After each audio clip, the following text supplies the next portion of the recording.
The New York Times reported last week that on July 7th, 3 days into the emergency response effort, FEMA call centers responded to less than 20% of the calls coming in from disaster victims for help. That means more than 4 out of 5 calls went unanswered. And I can just imagine the frustration of people looking for loved ones, dealing with damage, dealing with incredible tragedy to find out that their government just wasn't answering the phone. Secretary Noem, however, claimed that on Meet the Press that the New York Times piece was, quote, fake news. New York Times is reporting that thousands of calls from flood victims to FEMA call centers went unanswered in the middle of this ongoing disaster because you didn't renew contracts to keep call center staff in place until nearly 1 week after the floods. Why did it take so long to extend those contracts? It's just false. Those contracts were in place. It didn't take 5 days? No employees were off of work. Every one of them was answering calls. So false reporting, fake news, and it's discouraging. So I'd like to clear this up for the record.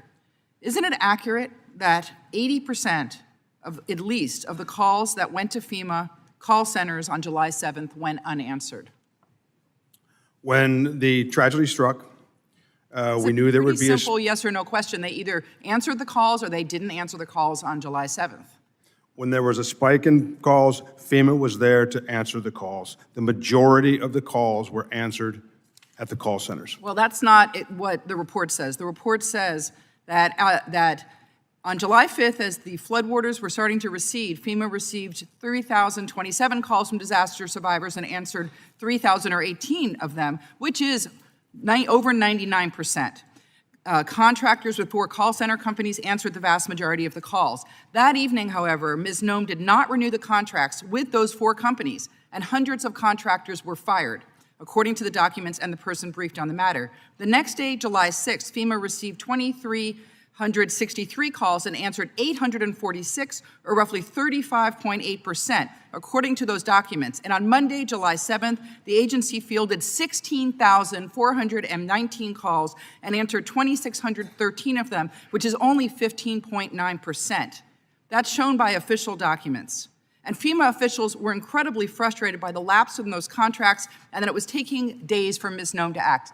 A little while ago, you said that part of your job you felt was to remove, you called them bureaucratic, closing out bureaucratic procedures. To me, having someone, one person only, having to sign off on every contract of $100,000 or more is the definition of bureaucracy. And in this case, it led to thousands of victims not having their calls answered by their government. Their government wasn't there when they reached out for help in their darkest hour. So are those numbers fake? Are you telling me that those are fake numbers, or are they verifiable, and did Ms. Noem misspeak when she said that it was fake news?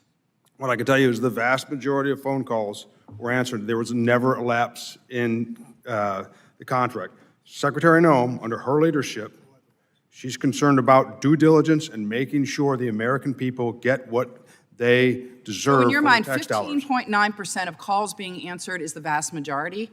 So is that the benchmark now we're looking for FEMA to answer their calls? 15%, or in one case, 35% in a day, in the middle of this disaster, this huge disaster? I would have to agree with Secretary Noem. That's fake news. The majority of the calls were answered. There was never a lapse in contract.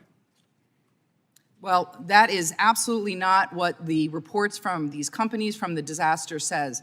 They give specific numbers of calls that went unanswered, and I don't see how you can deny these reports, but I will yield my time back.